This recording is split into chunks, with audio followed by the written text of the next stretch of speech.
So Bo Bichette starts today in Buffalo. He goes 2 for 3, and he's a DH. Now he's got to play one more time. I guess he's got to play at shortstop, but how encouraging is that, and how quickly do you expect him back in the lineup for the Jays?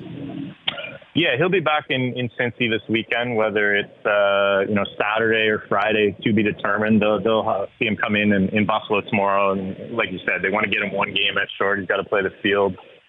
Whether that's tomorrow and then they get him to Cincy on Friday, you might want to give him a day off. But he'll be back this weekend, and to keep your head above water at 8-6 with him out of the lineup, probably this organization will take that because the night he went down, you're struggling to score as it is, and you're saying, oh no, this could be a real dry stretch for these couple weeks or whatever it is, and to get through above 500 to kind of not have any real bad, kind of downturns while he's out, it's positive. And this guy's been the most consistent hitter this year by far.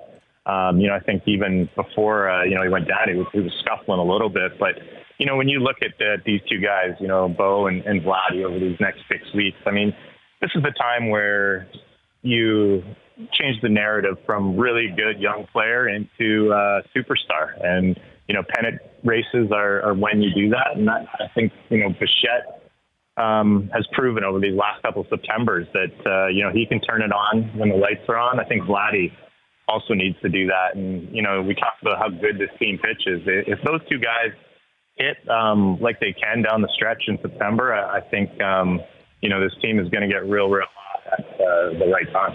Yeah, those are the catalysts, as we all know. You can talk about Springer and how good Merrifield's been, and Chapman's been hot and cold, and discuss the struggles of Varsho. This team's built around Bichette and Guerrero, right?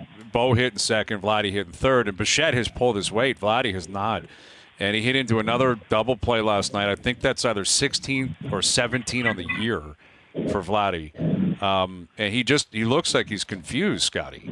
Like it doesn't really look like it's close for Vladdy. That's concerning on August 16th because he has not had like that 3 or 4 week run that we've all been waiting for, where it's 20 games. This guy, he hits 400 over the course of that, 6-7 bombs. The guy's a machine at 1,300 OPS.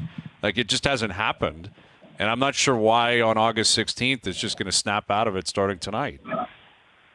Yeah, all fair questions. I mean, I talked about this on SportsCenter tonight, and it's the question of what's wrong with Vladimir Guerrero Jr. There's really no answer to it. The Blue Jays don't have a mechanical fix that's going to snap him out of this. When you look at all the underlying analytics, they all say he should be producing much more than he is. He hits the ball as hard as anyone in the game. The ground ball rate, the launch angle, they're all in line with, 2021 rather than, kind of some of the more extreme times when we've seen him beating the ball into the ground. He still hits too many ground balls, but it's the curious case of Vladimir Guerrero Jr. this year because, I looked up at the scoreboard on a nightly basis where they had the OPS. And last night I sat there and I was stunned that Bryson Stott has the same OPS as Vladimir Guerrero Jr. And, Whit Merrifield has an OPS in the same range as Vladimir Guerrero Jr. And that's exactly it. You just want more from this guy. And, there's no way he should be slugging 450. There's no way he should be OBPing, 340. This guy's capable of MVP numbers, and we've seen it.